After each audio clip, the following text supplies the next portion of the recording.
The Nigerian economy over the years has been striving to be stable amidst different challenges. Many have been struggling to cope with the realities and in some cases resort to unacceptable ways to survive, while others simply accept their fate or give up outrightly. The situation has also left a lot in state of unhappiness, triggered by either the loss of a loved one, failed breakthrough opportunities, unemployment, or even marital issues. The current economic realities have placed many in tight corners, and surviving is highly dependent on individual ability to cope financially, emotional durability, and composure. Among the young and old, reports of maladaptive behaviors have been on the increase, with cases of attempted suicide or suicide trickling day by day. This trend is now a major concern, needing urgent attention. How can this trend be stemmed, and what more should be done to increase awareness on how to deal with frustrations, bitterness, and unhappiness occasioned by harsh economic realities so that it does not degenerate into an uncontrollable state? This and more insight will form the crux of the conversation on the program tonight.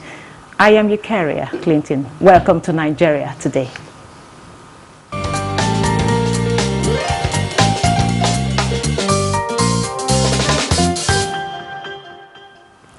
Joining me in the studio, or joining me via Zoom, is a counselor.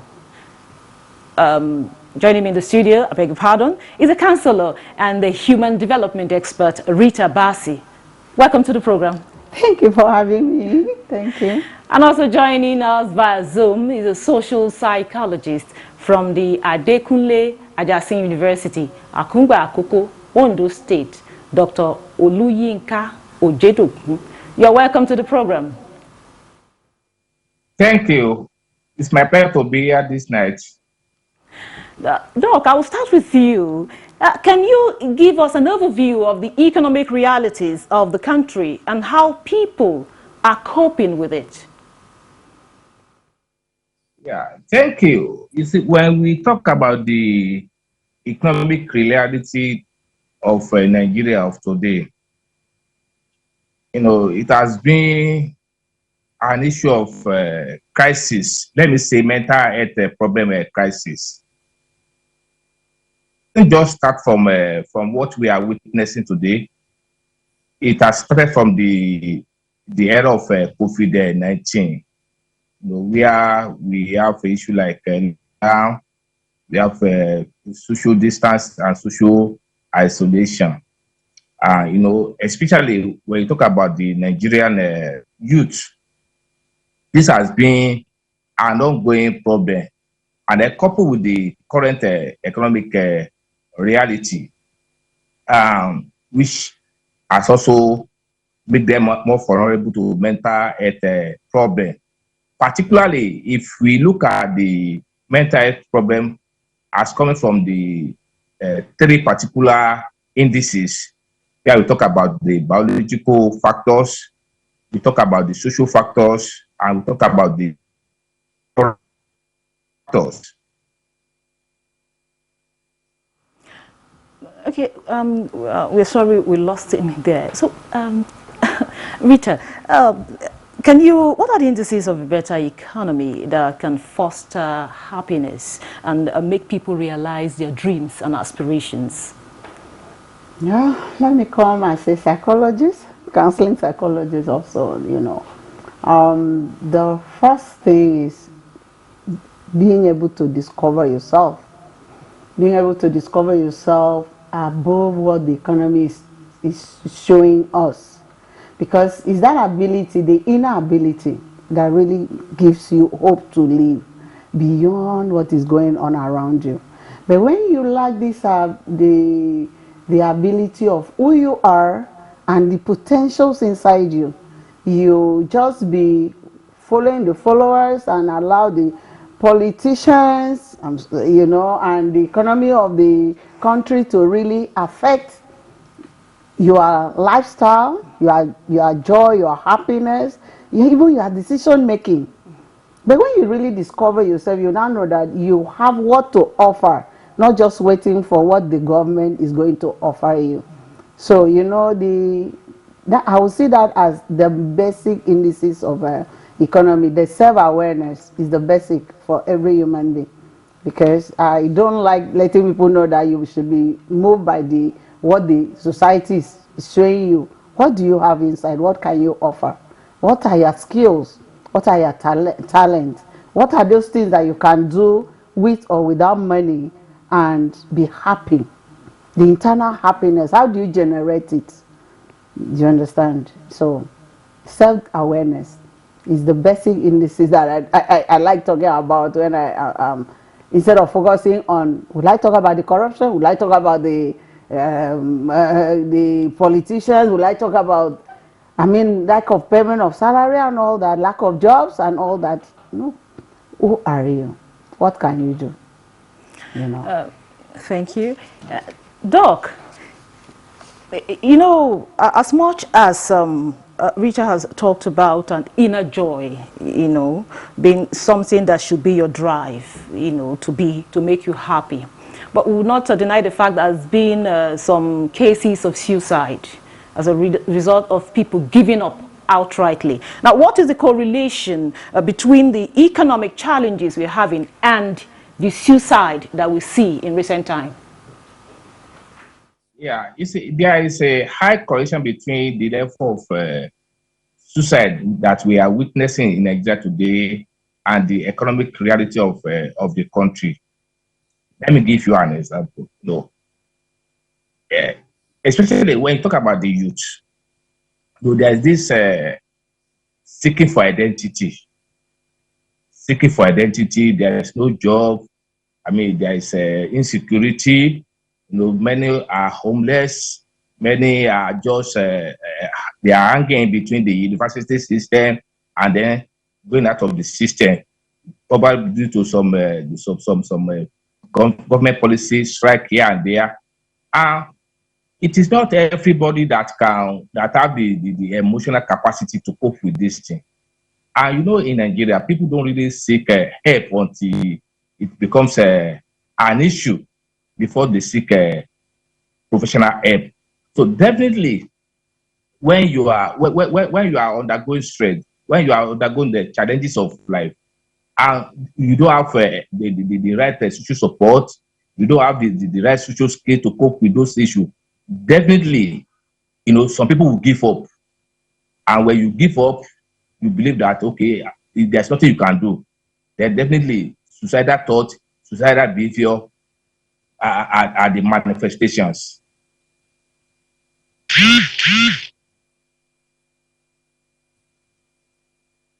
One, maintain a stable mental health.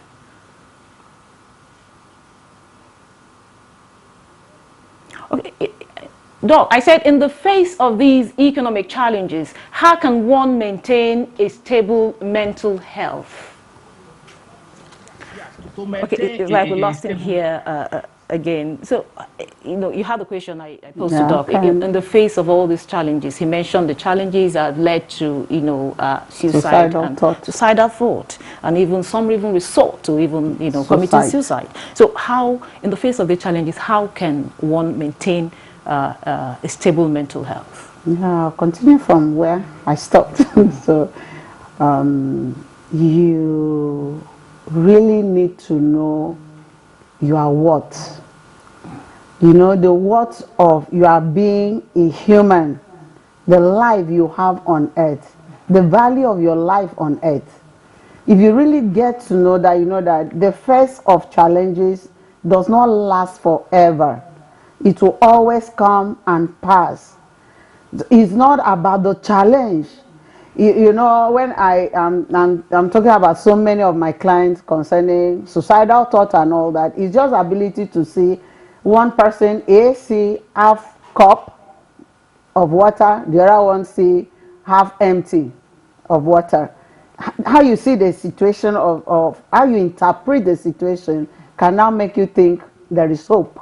How you also interpret it can also make you feel there is no hope at all, that you have to earn it. And actually, suicidal thought always come to the state of hopelessness, when you feel there is no hope at all. And suicidal thought does not just come, it stages, because you start from a very high stress, complain about everything, you get to minor depression, you get to major depression before you now start of the suicidal thought, before the suicide action itself. So there are stages. So probably before you maintain, you that can help you, you can't really help you. So when you start seeing everything around you negative, talk to a counselor, talk to a professional. There are a lot of mental health experts, I mean psychologists and mental health experts. Talk to them and let them help you out to guide you into realizing yourself again and see alternative alternative choices you actually make, or what is inside you, the skills inside you can develop and become a better version of you. Because the situation must always be there, but what are you going to do about the situation? You have to make an effort for a positive change, not an effort for a negative change that leads to killing yourself. Because there is life. Life is good, you know. Doc, no, you know, accepting fate. Some persons just accept their fate. Some even go, just like I said earlier, outrightly. They just give up outrightly. So how can we talk to certain persons, or how do we handle such situation in the event of when there's no counselor around? You know, for instance, those in the rural areas, how can we talk to such persons, you know? Thank you. You know, I'm of the opinion that as we seek examination for our physical health, the same way we should also seek screening for our mental health. You know, many people, they don't go for psychological assessment. You know, like it has been said, you know, the issue of suicidal thoughts, suicidal behavior come in stages. And you see, if at a period you also expose yourself to assessment, you know, like regular anxiety screen, regular the depression assessment, definitely at that point it could have been discovered somebody is tending towards suicidal. Okay, we lost him again. We do apologize for that. Let's take. Just hold on. Okay. After the break, you come in. I know you're itching to say something. Let's take a break here to have a feel from a cross-section of the public on the topic of discussion put together by a correspondent, Ekemini Williams.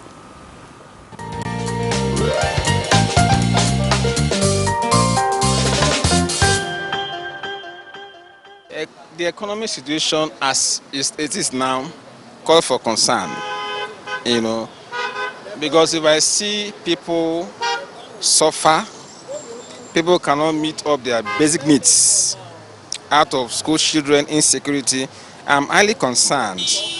You know, but if you do comparative analysis, there are so many countries in Africa that have their own fair share. You know, it's part of nationhood development, but unfortunate, you know. But that does not mean, as a citizen of this country, I shouldn't be happy. I'm happy. Before somebody gets to the point of taking his own life is depression. There are so many circumstances that may lead to that. It could be economic crisis, it could be marriage failure, etc. But it does not warrant taking your own life. Despite the situation one is facing, there's always a way out. All right? So taking one's life is ungodly. It's wrong. As a human being, challenges must come, but you must rise up to face your challenge, and with the grace of God, definitely you will overcome it. Okay. First, I will say we should be kind at all times. You see, there are some persons, they have a lot of ideas, but they don't have any finance to bring up their ideas. Should be kind to one another. If you have the ability to help one another, help somebody. You can just, your little help can go a long way in bringing other people. You see, there are some persons that want to really commit that suicide you're talking about, but because of your little kindness to them, that mind of committing suicide, it can just leave them They will have the mind that somebody still have me at heart. You get it. And to us as an individual, we can always look for. There's something you can always do as a person. You can always do something. There are 1001 legal way to make money. You get it. You can sit down, check your strength. What can I do? First thing, what can I do for myself? Once you discover what you can do, how can I do it? How can I achieve it? You get it. And once you discover that, okay, this is how I can achieve it, now start putting your works in place.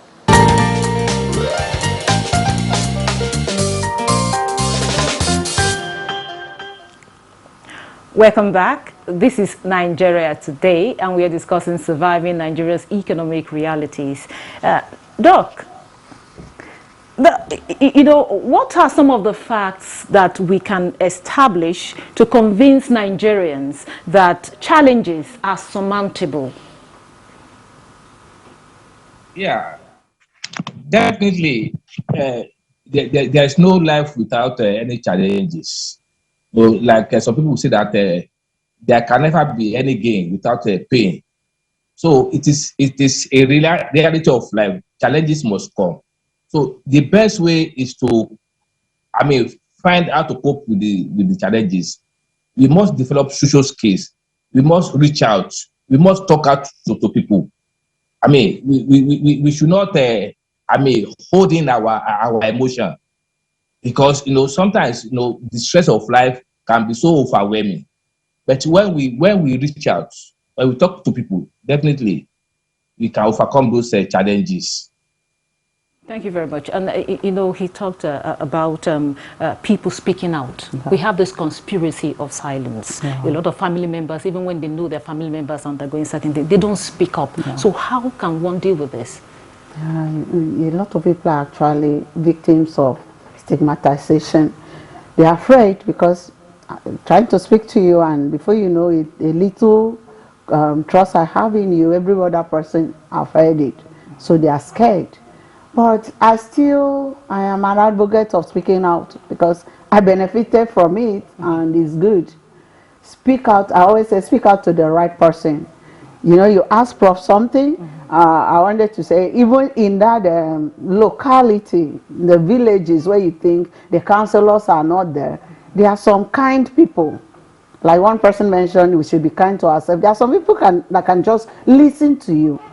Today I spoke with one of my clients. She was like, oh, he said, I just have my first healing now. I said, why? He said, because you listen to me. You make me feel I'm normal. I know in my field they train us to actually listen. There are people that listen naturally to people. There are people that cares. So try to speak out to such person. Try to open up your mouth and say, look, I need help. Everybody on earth need help. So let them laugh at you, but speak out. You just speak out to somebody that have the solution to your help, or send you to someone that can actually provide the help for you. Speaking out is good. It's good. And I think I should also address our Nigerians. We should leave this habit of laughing at each other. We should be kind to each other. We should really be the love that we want to see from another person, because I've come to realize that a lot of people commit suicide, not that the economy is hard. I've watched a lot of suicidal episodes. Some of them are very rich, wealthy, but I keep asking, where is it coming from? Sometimes the unfriendly situation from office, some offices causes a lot of suicidal situation to their fellow workers, or sometimes the boss causes suicidal to their employees. So we should be kind to each other, knowing that everybody have an issue and they are finding way out. We should be a solution to the next person, All right, Doc, how can victims get help, and what further steps do you feel policymakers, must take to ensure that victims get help? Yeah, you see, there are social network group that people can also, get help from. When you are, there are online group that consists of people that have similar experiences. If somebody belongs to that kind of social network, definitely when people speak about their own experiences, their own challenges, definitely you will gain insight into your own problem. You will know that you are not the only person. It is not only you. So one can gain help. Also, there are books that one can read that will get idea. I mean, self-help books that can help to alleviate the challenges that might lead to suicidal ideation or suicidal behavior. And then there are also professionals around. I normally tell people that if you are having emotional challenges, there are people that have been trained to handle this kind of thing. I mean, it is not everybody that have been trained to handle a psychological problem, emotional problem. So you look for professionals, and then you make contacts, and definitely you will get a help. Okay, cases of student suicide is becoming a trend. You see students committing suicide, and it's becoming increasingly, it's becoming worrisome. What, in your opinion, should lecturers or the school system do, to curb this? Awareness. Anytime I meet some educational policy makers, I always said they should expose these things to the students. It's normal. We are made of spirit, soul, and body. So if doctor says something, if you can go to a doctor, a physical medical doctor, to check your body, everything about your body, you should also look for your mind. Because I've come to realize that once the mind is sick, the body is sick. So most of the sicknesses the body is showing is as a result of the mind. So people are lacking the awareness of mental health and mental health, and the stigmatization that maybe you say, oh, I need a mental counselor, or I need a counselor, they feel you are crazy. You understand? So they need awareness. Okay, they need awareness of the mental health. Okay, Doc, this thing about counseling is not it's not something that is common in Nigeria. Somebody walking up to say he needs counseling. I remember a situation where I walked into a psychiatric hospital and I said, I want to see a psychologist or a psychiatrist. And people were looking at me, the nurses were like, are you okay? They felt there was something wrong with me. Okay? So she said, we don't attend to people like you. After questioning me, she said, you are okay. I was going through some issues and I needed help. So how do we educate Nigerians to know that this help is real, or at what point can one walk up to a psychologist to say, I need your help? Yeah, thank you. It has been said that as we check our physical health, the same way we must also check our mental health. I will advocate that there should be a regular checkup of our mental status, our level of anxiety, our level of depression. And then when the assessment indicates that we need them, we should not shy away from seeking for help. I know that our society is one that hide things because of stigmatization. You don't want people to know that you are going through certain things. But certainly, everybody have issues that they are dealing with. Thank you very much, Doc. We'll have to end here. Thank you very much. I know we have a lot to say, but we don't have time in our hands. Well, that's Nigeria Today. A very big thank you to Rita Bassi, a counselor and human rights development. Thank you very much for coming. And also to you, Dr. Oluyinka Ojedokun, social psychologist from the Adekunle Ajasin University, Akungba, Akoko, Ondo State. Thank you very much for your insight. And our viewer, thank you for being there. And please keep up with the program every weekday by 7:30 p.m. on NTA News 24. You can also watch these and other episodes on www.youtube.com/NTA News 24 Hub. Once again, thank you for watching. I am your carrier, Clinton. Bye for now.